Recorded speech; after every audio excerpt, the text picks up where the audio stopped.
Түркістан және Қызылорда облыстарындағы жағдай мүшкіл, құрғақшылық қаупі аса жоғары. Соған қарамастан осы аймақтарда тиісті жұмыс жүргізіліп жатқан жоқ.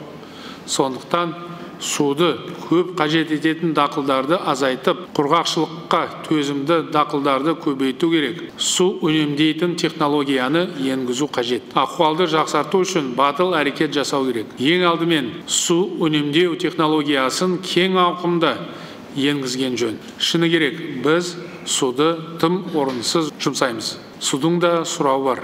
Бүкіл ел болып суды үнемдеп пайдалану мәдениетін қалыптастыруымыз керек. Көрші мемлекеттердің тәжірибесін зерттеп, тиімді тұстарын алу қажет. Елді сумен қамтамасыз ету аса маңызды міндет. Ұлттық қауіпсіздік мәселесі деуге болады. Өнеркәсіпте, агросекторда, коммуналдық шаруашылықта, жалпы барлық салада суды тиімді пайдалану мәселесіне ерекше мән беру қажет.